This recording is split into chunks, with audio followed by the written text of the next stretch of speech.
In this video, we're going to talk about how to negotiate your rent. We're going to cover two cases. One is the case where you love where you live and you want to stay where you live. And the second case is you're planning to move on from your apartment into some of the other apartments out there, hoping for a better deal, a better place to live, more space, more freedom. Let's get started. Hope you guys are doing good today. If it's your first time on this channel, my name is Max. I do investing videos, rent, and general videos on San Francisco. So thanks for checking in. And without further ado, let's talk about rent negotiation. So once I finish talking what you can do when negotiating with your current landlord, and then I'll move on to what you can do when you're negotiating with your future landlord, and I'll also provide an example of what me and my roommates did to set ourselves up quite nicely in the apartment that we're currently in, which is one of the nicest apartments in San Francisco in my opinion. Love the amenities, so let's talk about that. So starting with your personal apartment that you're currently in or house, doesn't matter. Let's say you have a landlord, and how do you actually go about negotiating with your landlord about lowering the rent? So the first thing you got to do is you got to actually be fairly well read in order to understand what you can actually do, and you've got to understand the market and what's currently happening out there. So the case might be that the rent is actually currently rising. So in this situation, it's going to be a little bit difficult to negotiate. However, you're always going to be able to find some leverage, some way to cut back on some things to make it look like you're giving your landlord a better deal. And what I'm trying to get at here is negotiation is not something that you see on episode of Suits where one party is trying to get an upper hand on the other party through blackmail, being more dominant, and so on and so on. That's definitely not what negotiation is, and that's not what happens in the real world. You definitely don't have a private investigator getting dirt on the other party, and you definitely never want to do that because that's just morally wrong. So the proper way to actually start negotiation is to make the other party feel like they're getting a good deal, because at the end of the day they'll probably come out with something that they're also satisfied with as well. Otherwise they wouldn't do the deal. So with your current landlord, it's really important to make sure that you begin your negotiation way before your lease is up. I'm talking maybe 2 to 3 months before that time. This will give you sufficient amount of time to find a new place in case things don't work out and you do need to switch apartments to lower your rent or get yourself in an apartment where you're happier because of the space that you've been given or the general surroundings, whatever the case may be. So I'm going to repeat that one more time. Be sure to negotiate months before your lease is actually up, and this will give you a little more leverage in your negotiation. Another tip for you guys, and this can also apply to getting a different landlord, is looking during slower times of the year. And just looking at statistics numbers, the best time of the year for you as the renter to look is actually the winter time. It tends to be the slowest time. Maybe a lot less people are searching at that time. It is also linked to a lot less people getting internships at that time. So for a city like New York or San Francisco, there's a lot less traffic moving into the city during those times, just because internships are more common in the summertime. And I'm sure there's a lot of other cases out there that I'm not aware of, so I can't really speak on them. But I do believe that this is a good factor and definitely a good point to consider when either talking to your own landlord or to a future landlord. So definitely look in the wintertime if that's something that you're able to do.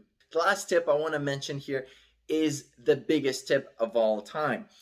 What is really important and why the other two tips were relevant at all is you actually want to take some time to do a lot of market research. You got to understand what other people are paying for the apartments that they're currently in. And you got to see if there's actually a better deal out there. For example, let's take something really simple. Let's say in the entire city, everybody's rent is $1,000 for every single apartment out there. It's going to be difficult to understand how to move below that $1,000 because you don't have anything to compare it to.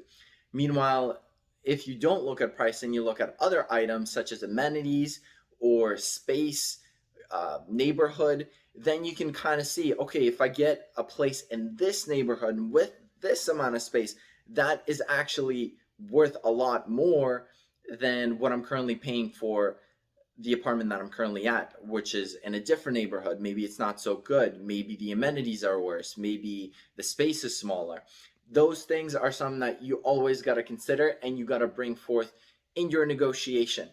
So, what I'm getting at here is get out there, and even if the price looks a little bit higher for the other place, but their amenities and their space is much better, this can also act as leverage because you could say, hey, I'm fully ready to move to this other place because look at how much space they have. It's double the space.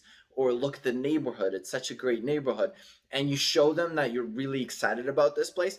They're going to begin to worry because now they've got a room to fill, a house to fill, apartment to fill, whatever the case may be. Now they're going to be a little concerned because they're going to see your excitement for this other place and they're going to wonder, hey, am I actually going to be able to find a tenant in time? Am I going to be able to find somebody that's a good tenant because they're already familiar with you? What if another tenant that moves in is there to just trash the place? You never know. So if you show them excitement and it's true excitement about another place, they'd be more willing to cut you some slack and lower your rent. And just to draw on my own experience, I did this once with my past landlord where I was paying $1,100 for a shared bedroom here in San Francisco. I ended up getting it down to $1,000, but that still was a lot in my opinion. So I ended up completely moving to a different apartment. I got a much better deal. I was basically paying the exact same thing I was paying before, but then I had a private bedroom, a kitchen that I shared with one other roommate, and a bathroom that I shared with one other roommate rather than my other living situation. So you always got to realize if there's some negotiation that can be done, go ahead and do that. If you realize that you feel trapped and you got nowhere to go, this is definitely a time to pack up your bags and go to the other place that you looked at. Okay, so talking about the other case scenario where you're fully ready to move, you don't like this place, you don't like the neighborhood, you're just ready to pack up your bags, you're not interested in negotiating with your current landlord, you're ready to go. So here's some tips for you guys. If you're gonna be in a big apartment, consider taking the lowest floor possible. They're gonna show you when you tour the place, they're gonna show you some of the higher floors. Maybe that's because of the budget that you told them. However, ask them to see the lowest floor. These are typically the cheapest floors. And I do warn you, the lower the floor, the more you're going to be susceptible to street noise, honking, cars driving by all the time. But you also got to be fairly high up to not hear any of that. You got to be at 20th, 30th floor to avoid some of that noise. The next thing you can do is talk about giving up your parking spot. Now, this is fairly uncommon, but if the apartment offers a parking spot along with your place, with your apartment that you're going to be renting out, talk to them about giving up that parking spot if you don't need it. That way you can significantly lower the price of your rent as well. Maybe it could be worth $100 to $200 for somebody. So that's something that you can definitely consider and discuss. You can also consider signing a longer lease. This could be a huge deal for you, especially at the time of this recording. This is a time where signing a longer lease might actually be extremely beneficial for you because all of these apartments are going through a lot of uncertainty right now. You can give them some uncertainty by signing a longer lease, 12 months, maybe 2 years. That is a long time and you never know what's going to happen in that time. However, if you're comfortable settling down and you know your position and you feel fairly secure, this could be a great option to lower your rent by a huge portion because you are giving them certainty. Another reason to do this is I do truly believe that in the next 6 to 12 to 24 months, things are going to continue to improve very drastically and rent is going to continue to move higher and higher and higher. Before we signed the lease for the place that I'm currently at right now, they were offering 12 months off. That's at the time of signing. But then right after we signed, literally a few days after we signed, they started offering 8 weeks off. And that's a huge difference. That's 1 month off extra of rent that we were able to get besides the extra negotiation that we did. So this is definitely a huge thing that you could do and should always consider. Talk to them about paying for several months at once. This could be a very good tactic if they're looking to gain some certainty at the time, or they're cash poor at the current moment, and you do end up sitting on some cash that you're not looking to invest, consider prepaying for extra months. Again, you got to trust your landlord to do this. This should be a credible landlord that's not going to just take your money. And maybe they can knock off a couple hundred off of your total for the year. I'm not sure. I've never tried this personally, but this is one of the tips that I've heard about and I wanted to communicate to you guys. Another thing that you can use as leverage is pets. If you don't have any pets and your building allows pets and that's already covered in the cost of your rent, definitely talk about how you don't have a pet, so the liability on their side is a lot lower. And this is something to consider, and this could definitely be viewed as a plus. So maybe there's a few dollars that they can scrape off just for that there. And all of these little things will always add up to big sums when you calculate your annual savings. Another huge thing I've noticed, especially in this city, San Francisco here, is referrals. Referrals are huge. If you give a referral, some places are extremely willing to give you $200, $300, $500 of credit for each person that you sign on. And if you keep signing on, one person per month, that continues to be your discount every single month. Now, of course, that's ambitious, but if you could do it, this is definitely a great path forward for you to save a lot of rent. And this is a deal that you can make either with your landlord, but as I've noticed, this is a pretty standard thing where if you give a referral to somebody, you're gonna get credited for it. And also the person that's gonna be signing the lease with the apartment is also gonna benefit from that referral, where their rent is gonna be deducted by $100 to $200 because they were referred by you. And as I previously mentioned, when we talked about talking to your current landlord, is do your research. Always do your research and figure out what other buildings are doing, what the rent is like out there, so that way you can negotiate with your apartment of interest. You can take the other offers to them and say, hey, can we match this? I really want to live here. I love this apartment, but I'm also willing to move to this apartment because of their lower cost and basically similar amenities. This is something that me and my roommates personally did, and I'll talk about that in just a second. But before we talk about that, I just want to mention to you guys the number one rule of negotiation, and that is to always start a little bit higher, in this case, a little bit lower, in order to get to the place that you're trying to get to.